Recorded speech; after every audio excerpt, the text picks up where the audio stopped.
The modern obsession with being a good person is a luxury afforded only by those who hold no real power, face no real dangers, and suffer no real consequences. The idea that virtue lies in moral consistency, compassion, or kindness is a delusion designed to keep the ambitious weak and the strong guilty. What is commonly called morality is often nothing more than a social chain, forged by the powerless to restrain the powerful. Real virtue, the kind that secures thrones, empires, and lasting influence, is found not in goodness, but in effectiveness. It is found in power. To lead, to command, to shape the course of events in your favor requires more than noble intentions. It demands control, foresight, and the will to act, even when action defies the supposed moral code of the day. Those who rise to greatness are rarely those who stop to weigh every deed on the scales of moral righteousness. Instead, they ask, does this strengthen my position? Does this secure my survival? Will this make my enemies kneel or disappear? A virtuous person, in the conventional sense, may hesitate at the edge of such questions, fearing judgment. A virtuous ruler, virtuous by the only definition that matters, acts. This virtue, the kind that lifts men from obscurity and carves their names into the walls of history, is not gentle. It is decisive. It understands that mercy can sometimes be cruelty, and cruelty can sometimes preserve peace. It does not confuse moral paralysis with goodness. Rather, it acknowledges that passivity in the face of threat is a vice, not a virtue. To protect what one has built, to outmaneuver rivals, to strike before being struck. These are not sins, they are necessities. History does not honor the man who was good and lost. It honors the man who won. The world's empires were not built by the pure of heart, but by those who mastered the game of necessity. They lied, they manipulated, they spilled blood when required. But they were not evil. They were clear-eyed. They understood that the theater of morality is a useful illusion, but one that must never become a personal weakness. The lion survives not by kindness, but by strength. The fox escapes not through righteousness, but through cunning. Together they rule. A person obsessed with being good will be betrayed by those pretending to admire his virtue. His moral purity will not save him when others conspire behind smiles. His reputation will not shield him when enemies gather. Those who seek to lead must reject the childish notion that being universally liked or seen as good is a worthy goal. Instead, they must cultivate the perception of virtue when it serves them and cast it aside when it hinders them. True greatness does not bow to appearances. It bends them to its will. Many equate virtue with inaction, refusing to lie, refusing to deceive, refusing to dominate. But inaction is often the most dangerous form of failure. When the ambitious act and the virtuous hesitate, the former wins. Consider the man who refuses to remove a disloyal advisor because it would be wrong. His virtue may earn him admiration from the weak, but it will not save his throne. The advisor will betray him at the worst moment. His fall will be blamed on misfortune, but in truth it was his misguided morality that pulled him down. There is a deeper hypocrisy at play in the cult of goodness. The masses claim to value honesty, yet they reward those who flatter them. They demand integrity, but follow those who promise false hopes. The one who speaks hard truths is condemned. The one who wraps lies in charm is crowned. This is not cynicism, it is observation. Those who understand this paradox and learn to use it do not concern themselves with moral perfection. They concern themselves with control. Let others debate ethics in darkened halls while their enemies sharpen knives. Let them quote philosophers and pass resolutions. The ruler who survives is the one who sees clearly that power is not granted by goodness. It is taken by strength, held by fear, and maintained by wisdom. Morality, in the abstract, is a mirror for the insecure. True virtue, the virtue that reshapes the world, is measured by what is built, what is kept, and what is won. The art of leadership does not lie in being virtuous, but in appearing virtuous. The masses do not see the inner workings of power. They see only what is presented to them. This reality is not unfortunate. It is useful. The wise man, the one who seeks to hold influence, must understand that perception governs obedience more than truth ever has. What people believe matters more than what is, and what they see is far more important than what you actually do. If one wishes to command loyalty, respect, and fear, it is not necessary to be good. It is necessary to seem good. It is a fool's errand to strive for honesty in all things, to act with sincerity in every move, to align the heart with the tongue and the hand with the conscience. This foolishness will destroy you, for the world is not made to reward the honest. It is designed to reward the competent, and competence often requires masks. The appearance of piety pacifies the faithful. The illusion of generosity silences envy. The facade of mercy weakens the resolve of your enemies. These masks do not hide weakness. They are tools that hide strength until the proper moment to strike. The desire to be perceived as morally clean is understandable, but irrelevant. What matters is whether the people believe you to be moral. Your actual behavior can be brutal, calculating, and cruel, so long as it is hidden behind the soft veil of public virtue. A ruler who is openly ruthless is feared, yes, but also hated. A ruler who hides ruthlessness beneath the smile of fairness will be adored while being obeyed. It is the blending of light and shadow that makes a ruler invincible. No one inspects the inner workings of power until it is too late. People are content with symbols, with stories, with the performance of goodness. They do not seek the truth unless they are taught to do so. Control the story, and you control the people. Let them see you attend temples, bless the poor, praise justice, and speak kindly of peace. Let them believe you lose sleep over your burdens. Meanwhile, behind closed doors, do what is required. Bury the traitor, silence the rebel, sabotage the rival. But do so quietly. Let the public see only your regret, your prayer, your fatigue from the supposed moral weight of leadership. If you try to act with virtue in all circumstances, you will be destroyed by those who do not. They will use your honesty against you, your kindness as a trap, your transparency as a path to your own undoing. Your enemies will praise your goodness while they sharpen their daggers. You will be ruined not for your vices, but for your refusal to hide them behind suitable lies. The one who wears virtue as a mask survives. The one who tries to live it as his only face perishes. This is not a condemnation of morality, it is its weaponization. The clever man does not reject virtue. He studies it, imitates it, and learns to use it as camouflage. The wise ruler quotes scriptures in the morning and signs secret orders by night. He praises his allies in public and undermines them when they become dangerous. He appoints the noble only to ensure they are too weak to challenge him. He speaks of justice as he consolidates power. He is not a hypocrite. He is a realist. He does not violate virtue. He controls it. To appear good is to remove suspicion. The masses forgive many sins if they believe them to be out of character. A man known for kindness can commit harsh acts and be pitied for them. A man known for justice can commit cruelty and be excused as having been provoked. But a man known for ruthlessness, even if he is fair, will be hated regardless. Public image softens judgment. It allows you to move with impunity so long as the story remains intact. Lose the story and you lose the people. Lose the people and your enemies move. Even among peers, appearance matters. Allies are more loyal to those they perceive as noble, generous, and cooperative, even when these traits are illusions. The court, the council, the inner circle, they too are swayed by masks. Your image protects you from suspicion, and suspicion is the poison that topples kings. To act without consequences, one must appear above suspicion. To act with full freedom, one must be cloaked in virtue. Those who walk with a clean face can wield a dirty hand, and they must. A reputation for goodness is a shield. It gives time, space, and room to maneuver. It is easier to recover from error if your image is clean. It is easier to silence critics if you are adored. The image of virtue disarms the crowd, blinds the enemy, and opens doors that would otherwise be sealed. Let others lose sleep over being good. You must lose sleep over seeming good. There is nothing more powerful than the illusion of morality in the service of necessity.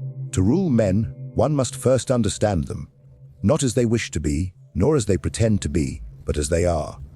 Strip away their rituals, their lofty words, their philosophies and prayers, and you will find creatures driven by fear, desire, and self-preservation. Human nature is not noble, it is opportunistic.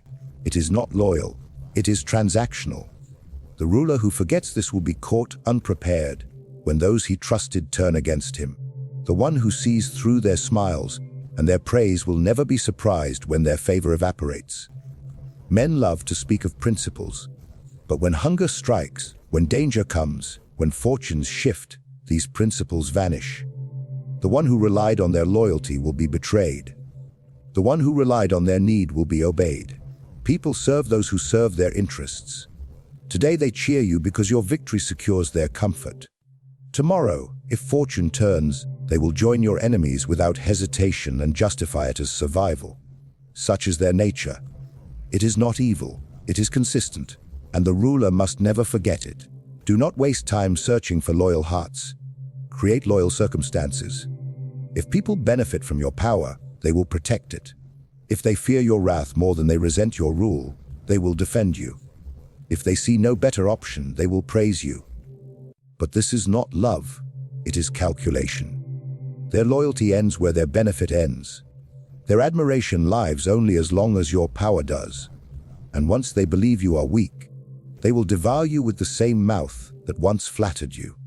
It is tempting to believe in gratitude, to think that acts of generosity buy long-term devotion. This is a mistake repeated by fools. Gratitude is shallow and short-lived. People forget favors faster than insults. A single act of denial will outweigh 100 acts of kindness. They will remember the day you said no. They will forget the year you said yes. And if you remind them, they will accuse you of arrogance. Their memory is shaped not by justice but by emotion, not by reason but by convenience. They believe what serves them. They follow what rewards them. They turn against what no longer satisfies them.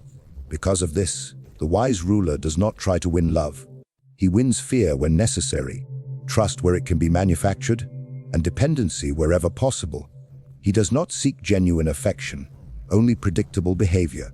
A man in debt to you will serve you longer than a man who merely admires you. A man whose position relies on your favor will guard your throne more fiercely than one who believes in your ideals. The deeper their entanglement in your system, the more reliable they become. Trust built on sentiment is sand. Trust built on need is stone. Understand, too, that people are not consistent even within themselves. They change. Today's loyal subject may be tomorrow's traitor, not because he has been corrupted, but because his circumstances changed.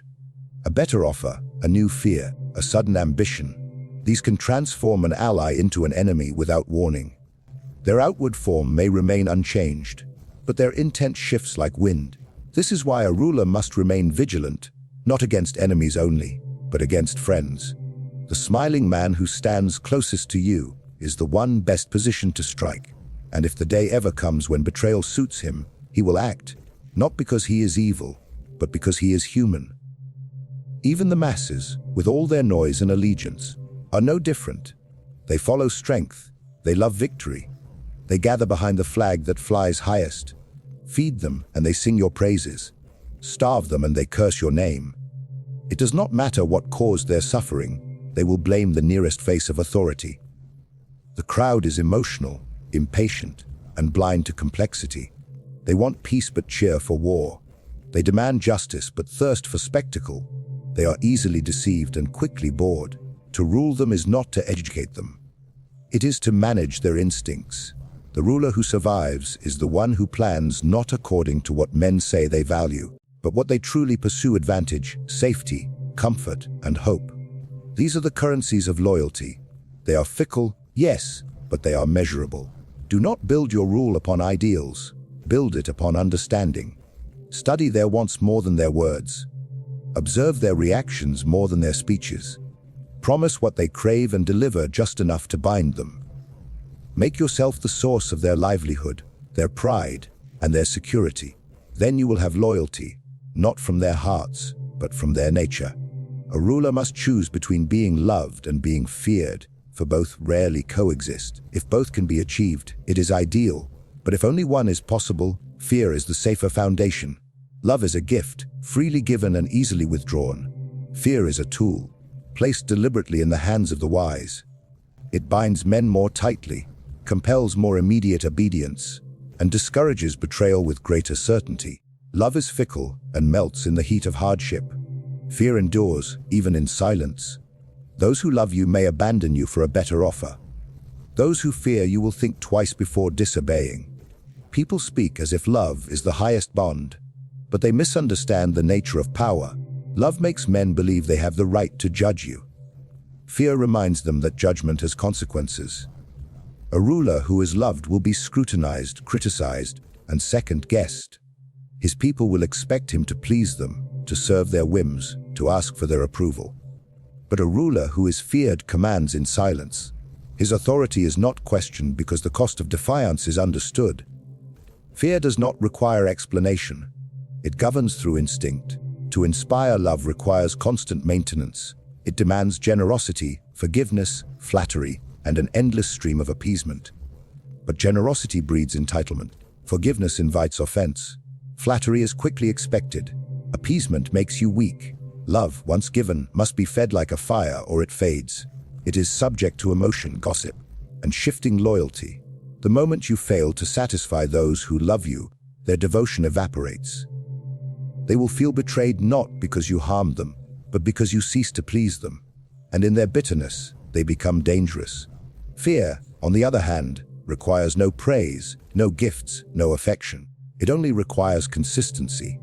A ruler who punishes betrayal, who acts swiftly and decisively when his authority is challenged, will be respected even if not adored. People do not need to like their leader to obey him. In fact, a measure of distance often strengthens respect. Familiarity breeds expectation, and expectation leads to disappointment. But distance, supported by fear, breeds awe. The feared ruler becomes a figure of inevitability, unchallenged and unmoved. Let the ruler strike rarely, but strike hard when necessary. Let the punishment be remembered and the warning clear. It is not cruelty that sustains fear, it is certainty. Random violence breeds rebellion. Measured force breeds obedience. People must believe that disobedience leads to pain, that betrayal leads to destruction, and that rebellion leads to ruin. A leader who inspires such belief will not need to demonstrate it often. One execution silences 10 conspirators. One exile tames 100 malcontents. The memory of punishment is more powerful than the act itself. Many rulers have been brought down by their desire to be loved. They pardoned the traitor, only to be betrayed again. They spared the enemy, only to see him rise once more. They listened to their people's demands for mercy, only to find those same people cheering their downfall. Love makes the ruler hesitate when he must act. Fear grants clarity. A feared ruler knows that his survival comes first, and that mercy must be given from strength, not from obligation. He grants mercy when it benefits him, not when it is begged of him. There is a dangerous lie in the hearts of the people. They claim to want gentle rulers, yet they follow the strong. They say they admire kindness, yet they bow more quickly to severity. They praise justice, but obey force. What they truly want is not fairness, it is certainty. They want a ruler who protects order, who punishes swiftly, who tolerates no chaos. If that ruler is feared, they will accept it. If that fear keeps their streets safe, their enemies at bay, and their livelihood intact, they will even call it justice. People do not fear the tyrant. They fear the collapse that comes from weakness. And if fear prevents collapse, they will justify it as wisdom. A wise ruler does not cultivate hatred, but neither does he fear it. It is better to be hated for strength than loved for weakness. Hatred is dangerous only when it is joined with contempt. The feared ruler must also be respected. He must avoid being seen as petty, cruel for its own sake, or unstable in his wrath. Fear must come from discipline, not from sadism. The people must know that defiance brings pain, not that their ruler enjoys inflicting it. The ruler must be a storm, feared because it is unstoppable, not because it is malicious. In private, a ruler may have tenderness. In public, he must have command. He must not weep openly, beg for understanding, or reveal his doubts. These acts breed pity, and pity weakens fear. Let the people believe that their ruler feels no uncertainty, that he will do what must be done without hesitation. They will not love him for this, but they will obey. They will not sing his praises, but they will follow. Fear is the foundation on which enduring power is built. Love may be pleasant, but fear is reliable. In a world where power determines survival and outcomes speak louder than intentions, the question is not whether an act is moral, but whether it is effective. Success is the highest form of justification, and those who hesitate in the pursuit of it, because of moral doubt, will be defeated by those who act with resolve. The end, when it is glorious, powerful, and lasting, erases the sins committed on the path toward it. People remember triumph, not the moral purity of the road that led to it. They build statues to the victor, not to the man who died with clean hands and empty pockets. The idea that all actions must be judged by a single moral standard is a trap set for the naive. There is no universal virtue in political life. What is wrong in one moment is necessary in another. Lying, deception, betrayal, even violence. These are not evils in themselves, but tools in the hands of those who understand that history is written by those who prevail. If deception brings order, it is no longer deception. It is strategy. If violence prevents greater bloodshed, it is not cruelty. It is prudence. The fool looks at the means and cries out in judgment. The ruler looks at the outcome and measures success. Those who sit in comfort, removed from the weight of consequence, have the luxury of moral perfection. But leadership is not lived in theory. It is lived in the arena of chaos, where every decision carries cost, where every delay invites collapse. A ruler who refuses to act out of fear that his methods may be judged harshly will soon be remembered as the man who let the enemy enter the gates. History does not reward intentions, it rewards results. If peace is secured through war, then the war was righteous. If unity is achieved through harshness, then the harshness was wise.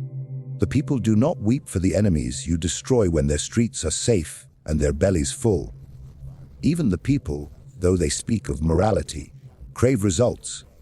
They will overlook cruelty if it brings them prosperity. They will forgive treachery if it brings them stability.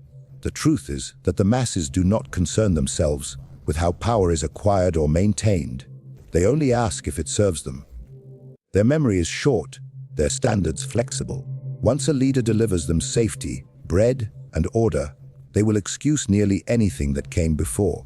The same people who mourned the fall of a virtuous ruler will celebrate the ruthless one who restores strength. This is not hypocrisy. It is instinct. There are moments when the methods available are unpleasant.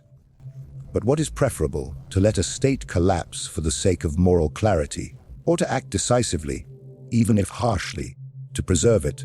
A ruler must not be paralyzed by the opinion of the righteous. He must understand that justice, order, and greatness often come at a price. Sometimes the innocent must be sacrificed to save the many. Sometimes a lie must be told to prevent mass panic. Sometimes an alliance must be broken because it has become a liability. These are not acts of evil. They are acts of leadership. To be effective is not to be pure. To be effective is to understand the nature of power, of men, and of time. What is judged as immoral today may be praised tomorrow. The man who is condemned for tyranny while he lives may be remembered as a savior once he is gone. Time bends judgment. Generations forget the scandal and remember the stability. They forget the betrayal and recall the glory. A ruler must think in decades, not moments. He must ask not what will make him look good today, but what will preserve his legacy, his state, and his vision beyond his own death. It is not that the ruler seeks to do wrong, but that he is not confined by simplistic categories of right and wrong. His task is larger than morality. It is survival, sovereignty, and supremacy. The man who does what must be done and succeeds will always stand taller in the minds of history than the one who failed while trying to stay morally unblemished. Greatness is not achieved by accident. It is built, sometimes in blood, sometimes in deception, always in necessity. Those who call such thinking dangerous are the same who benefit from its results.